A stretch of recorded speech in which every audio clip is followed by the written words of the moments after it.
we started looking for our Callum Ormond, we knew we were in for a tough time, and we did see a lot of young actors.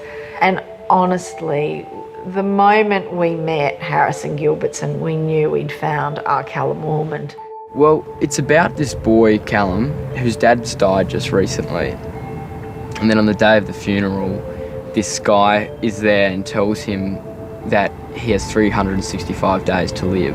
And so the story is really about Cal surviving these 365 days on the run. I got sent the script and we read it, and I liked the idea that it was something different to anything I've done, that it was, an adventure and there was sort of things to play with. I think it was quite challenging because there's a lot of things that he does that I've never had to do before that I'm still finding hard on set and feel like I'm getting better at doing. Cal's story is the average kid, the kid who doesn't want to be a hero, who's forced to be an action hero, who is, in a way, he's quite stumbling. He's the average kid who doesn't know to crack a whip or swing from a rope or drive a car. And he's forced into these situations and he learns a lot about himself.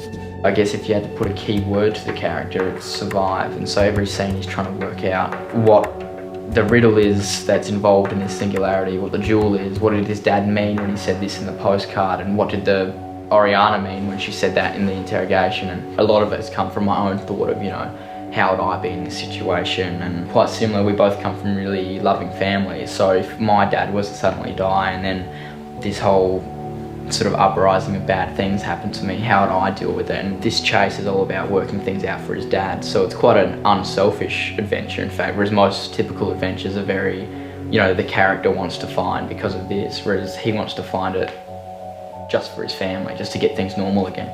Yeah, I think the thing that I love about Cal is that he deals it with a brave face as well, that he doesn't give up.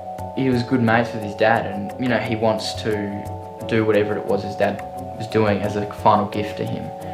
And so I think there's something really humane about that, whereas a lot of other action characters are they're there to have a six-pack and to brood and to be a heartthrob for the girls, whereas I think in this scenario, at least in the show, Cal is more of, just a soulful kid who has to deal with the situation in whatever way he can, whether that is jumping from a balcony or whether that's crying over the fact his sister just woke up from a coma. Harrison Gilbertson is an incredibly gifted young actor. I think he's very studious and conscientious, and he approaches everything, he gives everything a lot of thought. To act alongside him, it's fun, It's never set until action is said, and when action is said, we throw the dice in the air and you find each other's eyes, and sometimes there's magic.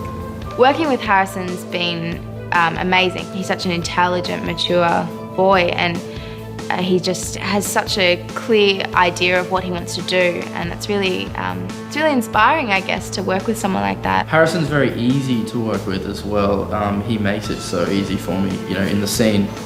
He's very intense and he always knows his stuff. Harrison Gilbertson has already done a couple of feature films already as a young actor, and you can see this incredible ease and confidence that he has on set. You can't read what his thought processes are, but he can deliver performance that makes you want to actually go the journey with him. I think we're very lucky to have him as Cal.